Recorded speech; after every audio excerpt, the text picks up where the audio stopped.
Joining me now is the chair of the House Progressive Caucus, Pramila Jayapal. Congresswoman, thank you so much for joining me. It was a really extraordinary week.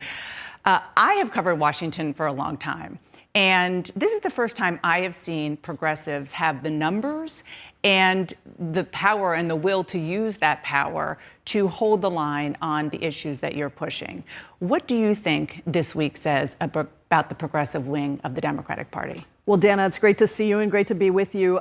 What I think is happening right now is progressives have helped push back onto the table, back onto the agenda, President Biden's agenda.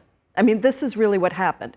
There was a Build Back Better agenda that the president laid out to Congress 5 months ago. It had infrastructure, roads and bridges, but it also had 85% of it was around these other important programs. Childcare, universal childcare, paid family leave for 12 weeks for everybody, making sure we're taking on the climate crisis, expanding health care, and of course, taking on the challenge of giving a path to citizenship for immigrants. All of that ended up in something called the Build Back Better Act. And all of a sudden, Dana, we thought we made clear 3.5 months ago that the two had to move together because we don't want to pit roads and bridges against childcare. And we know that the president doesn't want to do that either. But when that changed and suddenly a small group of people, 4% of the entire House Democratic caucus and the Senate Democratic caucus said, we only want the bipartisan infrastructure bill to go. And that's after 5 months of negotiating. We had to stand up and get the whole thing back together. And that's what I think has happened now. We've put the bills back together, as was the original agreement. And we are going to deliver both bills, the infrastructure bill, which is important, and the Build Back Better Act. Not everybody agreed that that was the agreement. I'll get to that in a second. I'm sure you've seen Congressman Josh Gottheimer and Senator Kyrsten Sinema, both moderate Democrats. They released scathing statements over the weekend. Gottheimer accused you and your fellow progressives of employing Freedom Caucus tactics. Senator Sinema called your move an ineffective stunt, saying the delay further erodes trust and that she does not trade her vote for political favors. Those are pretty harsh words. Those are fellow Democrats. Yeah, it's unfortunate because we believe that it was a bad move to put an arbitrary date on this infrastructure bill and to delink the two to start with. We have been very clear for 3.5 months. And, you know, I've said to news media when they say, well, they're two senators, I say, listen, we've got a very slim majority in the House as well. And we should be clear that this was a majority of our caucus. So it's not just a few people.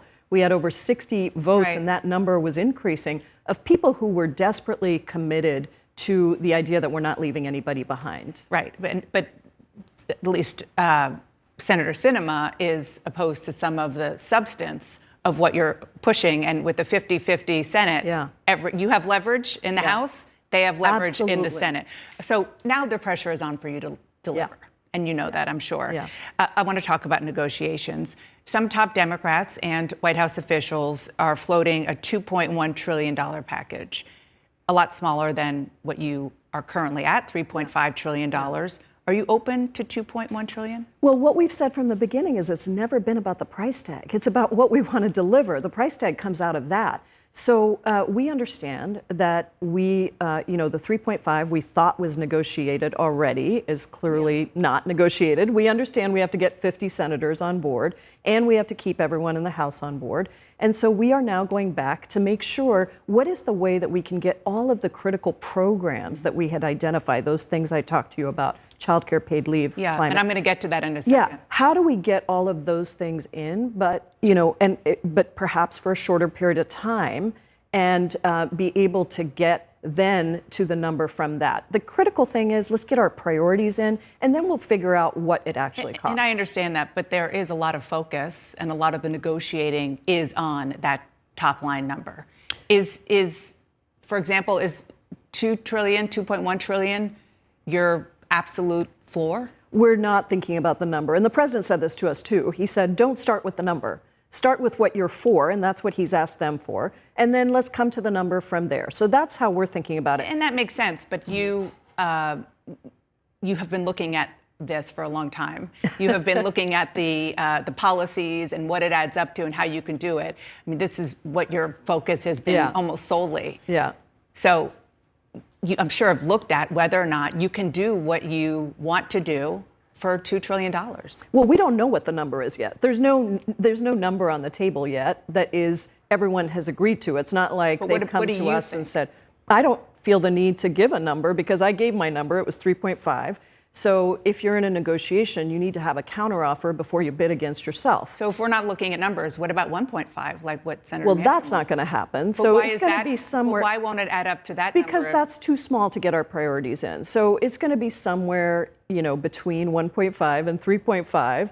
And I think the White House is working on that right now because remember, what we want to deliver is childcare, paid leave, climate change. And I want to get to housing. that, but so 1.5 is too small, but you won't say if $2 trillion is too small. Because I don't have a definite number yet. I mean, I don't have a counteroffer. Okay. It would be like buying a house, Dana, and going in to make an offer, and then somebody says, well, what's the lowest number you would take? Why would I do that? Yeah, okay, so let's talk about the substance because that does matter more than anything right now. And because there's so much that you're talking about, I want to put up for our viewers on the screen some of the specific policies. Universal pre-K, childcare, tuition-free community college, paid medical and family leave, the child tax credit, making it permanent, a dental and vision, hearing coverage for Medicare, home care for seniors, and sweeping climate provisions.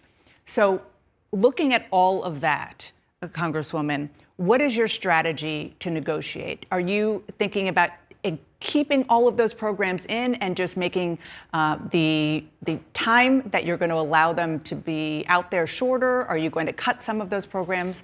What's your plan? Well, that's the things that you mentioned are priorities. So our idea now is to look at how you make them funded for a little bit of a shorter time. And, we're also going through some of the smaller things that were in there just to see what are those things and do they need to be in there as well. That right there will probably cut out a decent amount.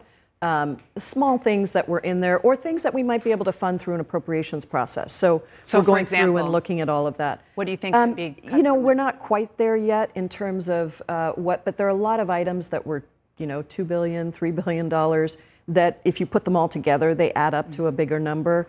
They might have been put there to keep somebody happy. So, we have to be careful as we pull them out of who we're going to lose, but I think that's the process we're going through. Anything in there that's absolutely non-negotiable must be in there for a 10-year period? For a 10-year period, I think that the clean electricity standards really do need to be in there for a 10-year period because it takes time to cut carbon emissions, and we need to have that certainty in order for the market to move in that direction. So that, I think, is one that really does need to be there for 10 years. And what about means testing? Are you comfortable with means testing? That's what Joe Manchin wants, meaning people who can afford it won't get these benefits. Well, all of the research shows means testing actually doesn't target it more, but it does create a lot of administrative burden and a lot more cost. So is that a no? So, it's not what I want to do. I'm actually just had a staff member do a paper for me on all the reasons why means testing is not a fiscally prudent thing to do or a policy prudent thing to do, but let's see, the negotiation's just starting. Senator Joe Manchin said this weekend that this reconciliation bill, this is the bill that we're talking about, must include the Hyde Amendment, which bans federal dollars to go for abortions. He said, quote, we're not taking the Hyde Amendment off. Hyde's going to be on. It has to be. That's dead on arrival if it's gone. I know this is personal for you. You shared your experience with abortion in congressional testimony this past week. Can you vote for a bill that has the Hyde Amendment in it? No. So what happens? How do you? I mean, this is a negotiation, and we've got to continue to move this forward. But the Hyde Amendment is something that the majority of the country does not support. 1 in 4 women have had an abortion and need to have reproductive care in a very, very important time when those protections are being rolled back. That is nobody's business. It is our business as people that carry the babies.